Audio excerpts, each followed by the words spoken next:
denizens of the night. Welcome to another episode of the macabre, the terrifying. Tonight, we'll visit a ghost town. Don't you just love the idea of a ghost town? Heck, even the name itself sets the mood. The three friends in tonight's story seem to agree with me, which is why they head out to visit one after hearing about it at a local bar. Everything seems normal enough when they arrive. But the thing about ghost towns is that there's always a reason they became ghosts.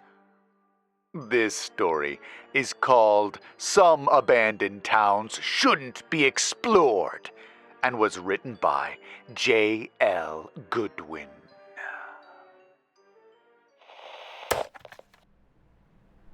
I swear to you, man, it's an honest-to-God ghost town just sitting out there. That was the line that hooked us. We had been standing around the pool table in our local bar, playing a few games and downing beers to celebrate the end of the week, when the loud voice of Gerald Wright, a local hunter, filtered over to us, amplified by the sudden web of silence between songs playing over the jukebox. I looked up from the shot I'd been about to take to stare over my shoulder. He was sitting on one of the stools of the bar, talking to another hunter I didn't know the name of, waving his arms around, a glass of beer precariously sloshing around in one hand. I was out tracking a stellar 4-point buck through the woods, and I looked down the hill to my left, and what do I see sitting in the valley? A damn ghost town. Just sitting, silent as a tomb, with the afternoon sunlight glinting off the roofs and windows. I'm telling you, Mick. He poked his friend in the chest. I've been hunting up there 20 years, and I've never come across that place. I must have been blind to miss it. He ran a hand over his face, pressing his fingers into his eyes as if to prove his point. I exchanged a look with Carlos across the table, raising an eyebrow and jerking my head behind me. I could see a look of curiosity etched onto his face in the glow of the lights over the pool table. It was echoed by the third member of our group, Aaron. I held up one finger and set the cue down on the table, turning around and walking to the bar as the silence was broken by a country song coming on the speakers. I held up a hand to signal to the bartender. "Hey, Shelley, can I get one more Corona, please?" I called as she turned her head to me. She nodded, and I turned to the two men beside me. "Hey, Jerry, did I just hear you say something about a ghost town?" I asked nonchalantly. The man turned around to regard me with a look of confused irritation, but it melted away when he recognized me. "Oh, how you doing, Terry?" he said, reaching out a meaty hand to shake mine. "Yeah, I was up hunting in the Lincoln Hills, going after what would have made an amazing pair of antlers to mount over my fireplace. And there's, nearest as I can tell, an abandoned, empty ghost town sitting in a valley below me." He scrunched up his brow and shook his head. "Damnedest thing, though. Place didn't look that old. I never went down there, but it looked new." He shrugged his shoulders, and as my beer was placed in front of me, I asked one more question as I tossed a crumpled 10 on the bar. "Was this near one of the logging roads?" He nodded. "Yeah, I could see the McKinley logging road off to the right, actually," he said, then turned to his friend. "Shoot, we should go up there sometime while hunting, Mickey boy." Seeing my exit, I picked up my beer, slapped Gerald on the shoulder, and bid him good night, then rejoined my friends. "You hear that?" I asked the two of them as I leaned against the pool table and took a swig of my beer. They both nodded. "Hell yeah, man," Carlos said, leaning up next to me. Aaron leaned on his pool cue. "What are you thinking, bro?" he asked. They both stared at me. I'm thinking we got about 5 hours of daylight left before dark." I glanced at my wristwatch. "Actually, 5.5 hours. Why don't we take a trip up there and check this place out for ourselves? Do a little bit of urban exploring." They exchanged a look between them, then shrugged.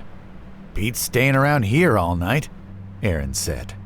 "Besides, imagine the views we might get on YouTube for exploring a possibly undiscovered ghost town," Carlos added. The guy had a small but dedicated channel on YouTube where he showed off abandoned towns, mines, and other places, garnering a few thousand subscribers. "Wait a minute, though," Aaron interjected. "Jerry said it was up near McKinley Road. There's absolutely no frickin' way my car's gonna make it up there. Neither will Carlos's Explorer. Those ruts will tear 'em both apart." I tilted my head at him, then smiled and rolled my eyes. "Did you forget I got my K5 back at the place? That thing'll eat up those ruts and dips and make it there and back perfectly fine." They exchanged another look, then both split into grins. "Then what are we still doing here?" Carlos exclaimed, downing the last of his beer and throwing the bottle into a garbage bin. "Let's go!" And with that declaration, we filed out of the bar and into Carlos's Explorer and drove to my house. Sitting in the driveway was my pride and joy, an almost pristine Chevy K5 Blazer. We all piled into the truck, and after making sure we had all the equipment we might possibly need, drove through town and onto the logging roads. Many of them hadn't been used in decades. The lack of maintenance had caused the dirt roads to become pockmarked with ruts and dips, making it look like the acne-filled face of a teenager. Trees stretched over the road, some interlocking with each other like wooden fingers, and would occasionally scrape against the roof of the truck with a sickening sound as we passed through thick portions. Very quickly, much of the late afternoon sun became blocked by the thick foliage, leaving much of our drive in shadows. As we drove, I pushed a CD into the player, filling the cabin with the voice of Willie Nelson. I navigated around the dips and dents, occasionally slowing to crawl through them and deep puddles where the road had become partially flooded by the previous night's rain. Aaron sat in the passenger seat, a yellowed, old-as-hell map detailing the logging roads in his lap. I'd bought it from a garage sale to help find my way around the backwoods when I went off-roading. "Okay, if Jerry was right, it should be about 2 miles ahead of us, and if he saw it in a valley," he pointed to a trough detailed by the map. "The only place I can think it would be here in Barrett Valley." Carlos poked his head between us to look down at the map himself. "You ever even hear about an abandoned town out here before?" he asked, the question addressed to both of us. We both shook our heads. For the next 10 minutes, the music was the only sound besides the rumble of the truck's engine and the scrape of the tree branches. Then it was broken by Carlos, pointing his finger past us and out the windshield. "Look," he said.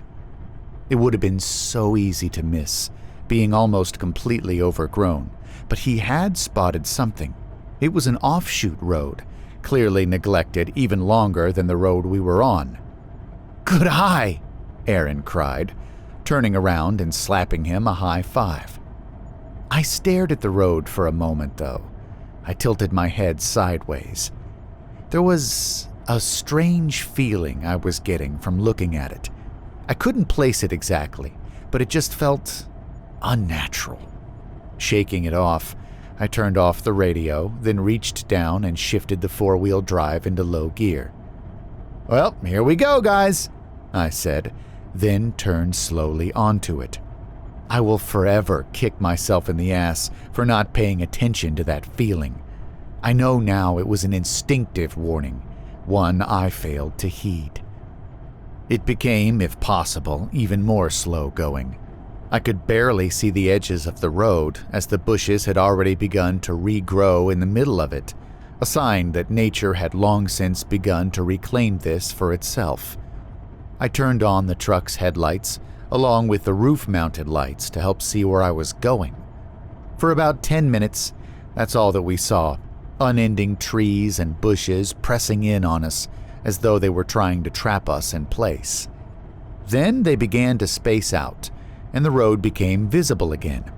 What was strange, though, was that 2 minutes later it changed from dirt to tarmac. I remember actually feeling so stupefied that I brought the truck to a stop for a minute, staring at the black road with yellow lines down the middle, before snapping myself out of my surprise, shifting back into two-wheel drive, and continuing. A minute later, we rounded the last corner, and we finally saw it. I brought the truck to a stop before a bridge leading into town, and all three of us leaned forward. Carlos whistled. "Wow, that's something I didn't expect to see," he breathed. I had to agree with him. I hadn't asked Gerald for details, but I never in a million years would have thought in my head of this. The place was not even close to small. It took up the entire length and width of the valley, and stretching out before us were rows upon rows of streets, houses, sitting behind long overgrown lawns that looked like small jungles. Off to the left was what had to be downtown. At least 4 or 5 blocks were taken up by commercial buildings, along with what looked like a cinema and a community center. At the far end of the town, we could see the faded white church spire rising above everything else. "Holy shit," Aaron mumbled. We all turned to look at each other, then laughed softly. "We just hit the jackpot!" Carlos exclaimed, reaching into his bag and pulling out his camcorder, beginning to film through the windshield. "You're not kidding," I added, then looked to my right. "Look," I said, pointing. Set right after the bridge was a medium-sized metal sign.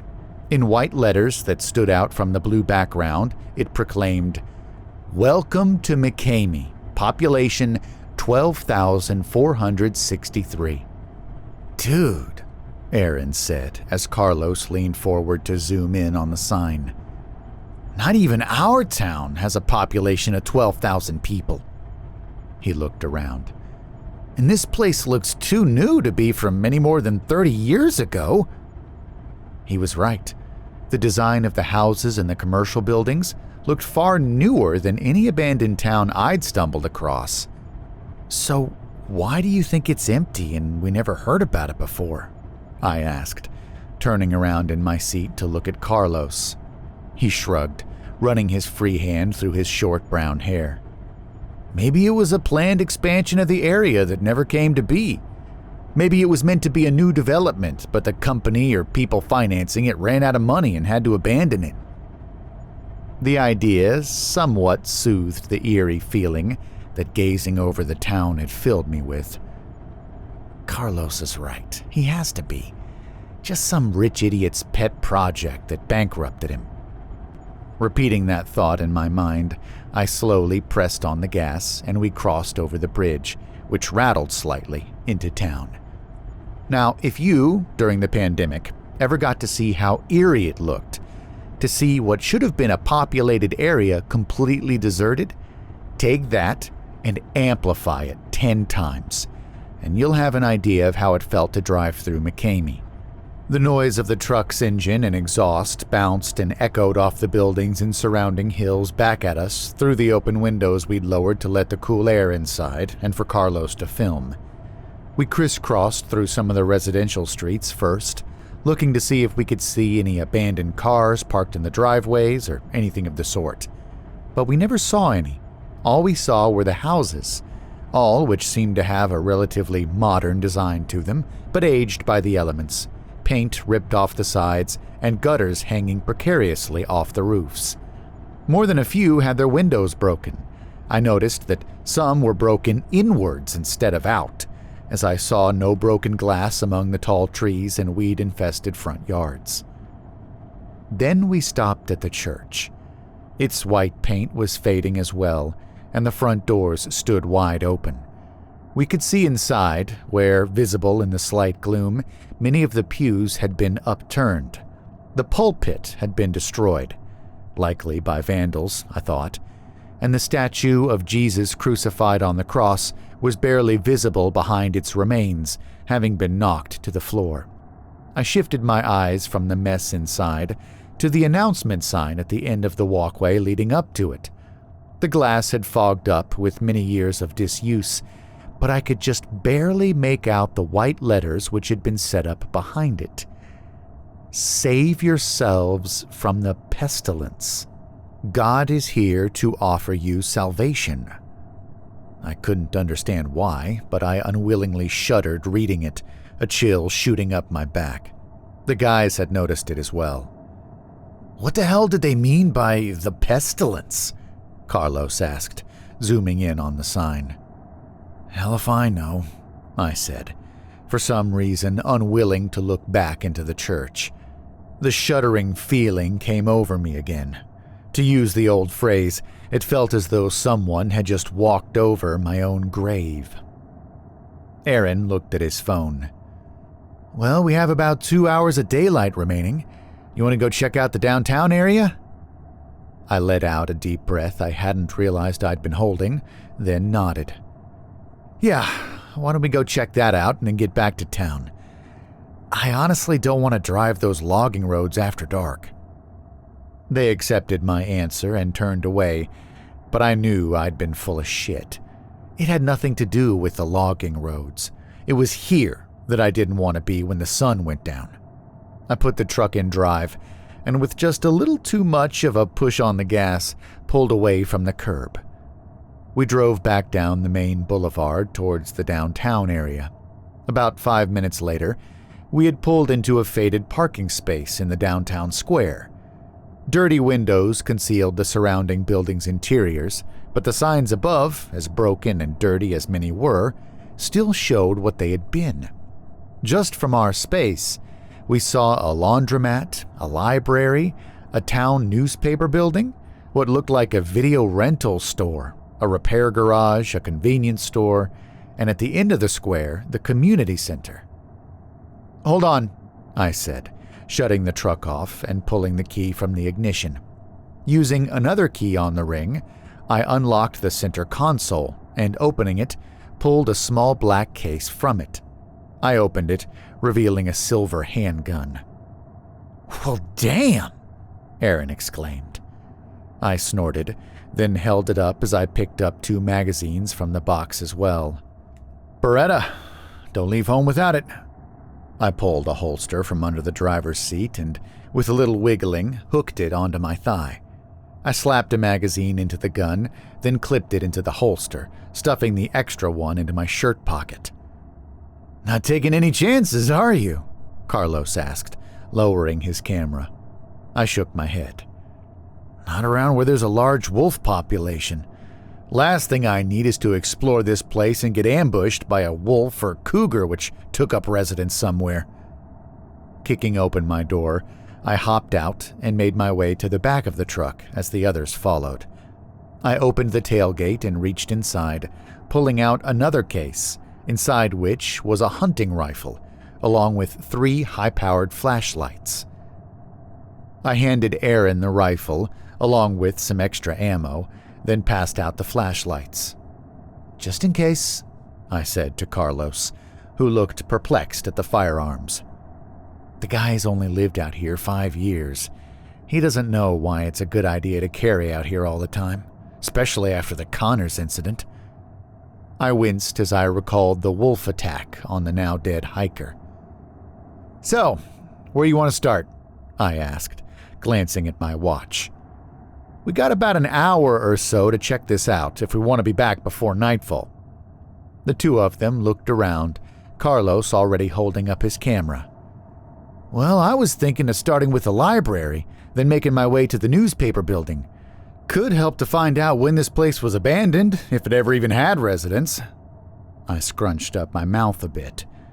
I loved libraries, but I spent enough time in one in a living town, let alone one long since deserted. I glanced around. Okay, here's what we'll do then. You 2 go check out the library and the newspaper office. Watch your backs and don't get separated. I motioned down the other end of the square. I'm going to go check out the garage and the video store. Carlos gave me a worried look. How are we going to stay in touch, though, in case anything happens? I reached back into the truck before slamming the tailgate closed. I handed Carlos a radio. The second I clipped onto my belt before turning it on. That's how, I said before tapping it. Keep it tuned to channel 4, that's what I'm on.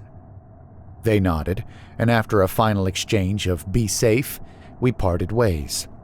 I watched them walk across the road and climb the steps to the massive wooden front doors of the library, then began walking down the middle of the road after they slipped inside. Now that I was alone, the town seemed to have an even more eerie feeling to it. This place doesn't feel like one that was built and then just abandoned, I thought to myself, as my boots crunched over dead leaves which had accumulated on the asphalt, listening to the wind whistle and my footfalls echo. It almost feels more like it had been lived in first and is now just dead. I couldn't put my finger on why it felt that way. It just was almost an intuition. As I headed for the garage, the wind whistled around me, and I felt a shudder go up my spine. I stopped, then turned and looked at the windows of what had to be apartments over the stores. They stood dark and unmoving, no shapes in them. I almost wished there had been figures in them. It would have been far less creepy. Shaking my head, I turned back and walked a little faster until I reached the garage. Both bay doors were shut, and the windows on the top of them were too high to see through, so I headed for the cracked glass door that customers would enter. Flicking on my flashlight, I pulled on the handles.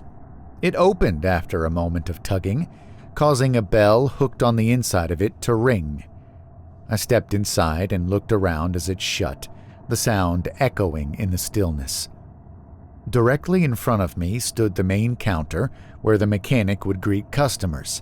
Sitting atop it was the monitor for a computer, with a rack of part boxes and oil behind it. Shelves lined one side of the room, with bottles and boxes that had their labels long since rotted or peeled away, as did the posters on the wall. Wait a minute. I turned my flashlight back to the counter. I focused the beam on the computer monitor. What? I shook my head slightly, but I wasn't seeing things. It was a flat-screen monitor, not one of the boxy units from the 80s, 90s, or even the early aughts. How the hell did that get here? I crossed the floor and vaulted over the counter, turning to look at it. It was indeed a newer model flat-screen monitor, the Dell logo still visible beneath the layer of dust covering it.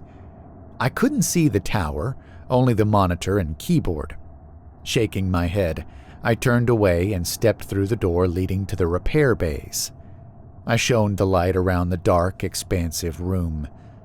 The beam glinted off something metal in the far bay. It was a vehicle sitting up on the far lift. I crossed the room quickly, stepping over spilled oil and other fluids until I stood just below it. I felt an even larger sense of confusion and shock course through me as I stared up. What in the hell? I wasn't looking at an older car or truck. I was looking at a Cadillac Escalade, and not one of the older ones either. It was one of the brand new Escalades, the generation that had only been out for 2 or 3 years now. But it looks much older than that. The undercarriage was coated with what had to be years, if not decades, of rust and corrosion, and the paint on the side was faded, as though it had sat outside in the beating sun for countless summers. Feeling a massive sense of unease sweep over me, I stepped around the back and aimed the light at the license plate on the back of the SUV. The sticker on the plate indicated what year it would expire was illegible. It had faded too much to read. The feeling of insects crawling under my skin increased, and I turned and quickly left the garage, banging open the door a little too hard and causing the bell to jangle loudly. The sound ricocheted off the buildings like a gunshot, and I froze for some reason, holding my breath. Another shiver went up my spine, and I looked around, but the streets remained empty. Reaching down, I pulled the radio from my belt and pressed the transmit button. Hey guys, I called, my voice shaking slightly. There's, something really rather weird going on here. The radio crackled with static. You're telling me, I heard Carlos's voice filter through. There's what look like newer computers at the circulation desk for the library, and some of the books we found, neither of us had ever heard before in our lives. I heard him laugh, still holding down the button. This place is wild. I've gotten some great footage of it all. I spoke into the radio, willing my voice to stay level. That's great, man. You guys ready to get out of here now? The answer I received was not the answer I wanted. Just give us 5 more minutes, Terry, please. We just entered the newspaper office, and this is our last stop. I wanted to tell him to take the newspaper offices and shove them, but I couldn't. He was my friend, and he sounded too excited. Just give them 5, and then you can be gone. I thumbed the radio. All right, but just 5, okay? Copy that, I heard Carlos say. But behind him, I heard something else. I heard what must have been Aaron coughing heavily. Hey, Aaron all right? I asked. Yeah, he's fine. We must have kicked up something from the library floor, he said, and then clicked off the radio. Well, that's great, I thought, sighing and looking around again. A cold gust of wind hit me, and I pulled up my collar to shield myself. I hate how this place feels so dead. Not wanting to remain out in the open, I strode quickly back across the square to the video store. I wanted to see in here anyways. Looking up, I could barely make out the name. Nostalgia Video. Pulling open the dirt-smeared door, I stepped inside and shone my light around. There was a circular desk at the front of the store with aisles stretching out behind it. I began to walk towards it when the light reflected off something stuck on the inside of the windows. I turned and saw it had reflected off dust and dirt-covered movie posters. Maybe see what movies they were advertising last.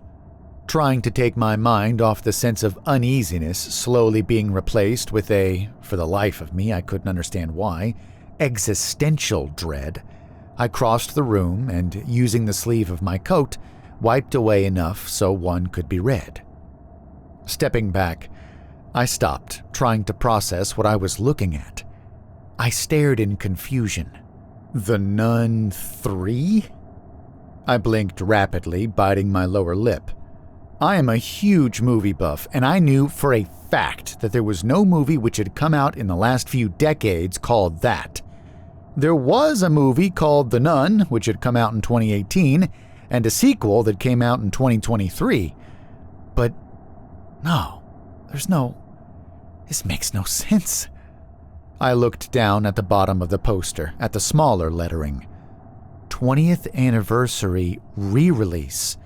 Rent it now on Blu-ray and virtual video disc. My jaw dropped open. What the actual hell is going on?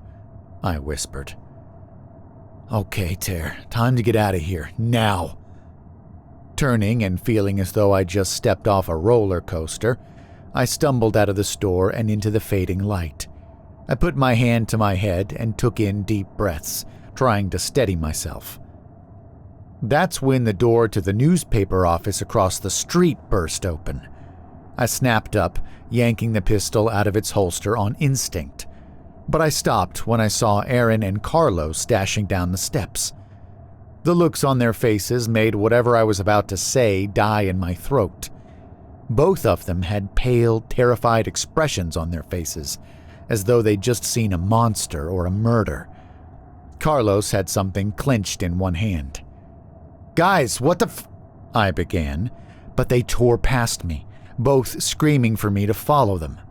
Not knowing what else to do, I sprinted to catch up as they ran towards the community center. They reached the hulking building and slammed into each other as they tore for the handle of the fading yellow doors. "Move! Let me open it!" I heard Aaron shout. "You get the hell out of the way!" Carlos screamed back at him. I was about to step in and pull them both back when one of them, I'm not sure which, managed to tear the right door open. I reached around them and pulled the left door back, staring inside. And Jesus, Mary and Joseph, do I wish I hadn't. The inside of the community center was one giant room, a bubble glass roof which had long since broken, providing light inside. Broken glass and leaves littered the floor underneath it, and tables had been shoved all to one side of the room. It was drenched in gloom, but not gloomy enough to hide what lay inside, and our flashlight beams made sure to leave no doubt. The entire town's population looked to be here. They were scattered across the floor, with many in the center huddling around each other. As messed up as it was, I almost wished they'd been rotting corpses. It would have shown they hadn't been dead long. But they weren't. They were all skeletons. I could see the bones of families huddling together with tattered, torn clothes on, parents holding their children. What had to be couples embraced each other, while still others curled up alone, hugging their own knees. The worst ones were the few who lay slumped against the walls, a pistol in their hands, and what appeared to be a bullet hole in the back of their skulls. I began shaking, feeling as though someone were pouring ice water down my back nonstop. Behind them was a white banner, one which read in black letters, "Emergency Shelter." I looked from the horrifying sight to Carlos, my eyes wide and my breath coming in ragged gasps, trying to find something, I don't know what, in his gaze. He looked at me, his eyes as wide as mine, and wordlessly handed me what he'd been holding. As I stared at it, I felt my jaw drop open, and the flashlight I'd been holding fell from my hand, smashing and breaking on the pavement. For a moment longer, we all just looked at each other, the only sound heard being the ghostly whistle of the wind. And then we ran. We all dashed across the square, the sound of our feet echoing in the deathly stillness, until we reached the truck and leapt inside. Jamming the key into the ignition, I slammed on the gas.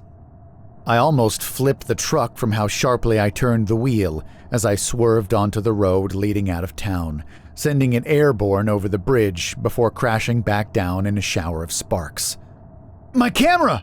Carlos cried suddenly, looking behind him, but there was no way I was going back for it. I kept my foot down, smashing through the bushes and trees until we came to the logging road, then turned onto it, and not caring about my truck at all, flew down it back to town. As soon as we made it back, I immediately drove to the police station. I must have looked like an absolute madman bursting through the doors, but luckily the sheriff knew me and didn't pull his gun on me. Stammering, almost blubbering, I managed to get out what I could. I knew I sounded absolutely insane, but I needed to tell them. I had to. I could tell they didn't believe a word I said, but even still, they still sent a few deputies up into the hills with their off-road cruiser to investigate. When they came back, they shrugged their shoulders at me. "There's nothing up there, Terry," one told me. "Nothing but an empty valley." I wanted to press, but I let it go. They just assumed we'd had one too many drinks, maybe even eaten some shrooms and ended up seeing things. In the back of my mind, I knew they'd never find anything, even though I'd wanted them to. There was a reason for it. The object Carlos had handed me, which I'd stupidly dropped as I ran, it had been a yellowed newspaper. The headline read, "National Death Toll Rises to 190 million as President Declares Martial Law." That wasn't what cut through me like a knife, making me feel as though all I knew and believed about reality was crashing down around me. It was the date at the top of the paper. July 22nd, 2047. That was over a year ago. When they'd come back and told us they found nothing, the three of us made a pact, vowing to never speak again about what we'd seen. We all felt it'd be better that way. So why, after all this time, am I breaking it? Why am I posting my experience here and telling all of you when I've spent months trying to drown myself in booze in an attempt to forget? I guess as a warning, for two reasons. The first being, thanks to this site, I just recently learned about the concept of a time slip, an overlap of the past, or future, and the present. And second, because last week there was a town hall meeting. It was to introduce us residents to a wealthy landowner who's just moved here. I went out of sheer curiosity. He spoke about how he'd purchased a large slice of former logging land to develop a new town, one to attract more people to our area. He even showed artists' renditions of what he wanted it to look like. When I saw them, I felt myself begin to violently shake as the existential dread I felt that day returned in spades. At the top of the concept art was the name he intended to choose for it. Take 3 guesses what it was. Wow! I didn't have Ghost Town from the future on my bingo card, did you? That's a pretty layered twist. Not only do we have a time slip in the local area, but now there's the promise of some impending disaster. I'll need to speed up the plans for my doomsday bunker, it seems. If you enjoyed this story, please check out more from this author in the links below. Please also subscribe to hear more stories like this one. Whatever you do, check the newspaper first, just to be sure you're when you think you are. And don't fall asleep.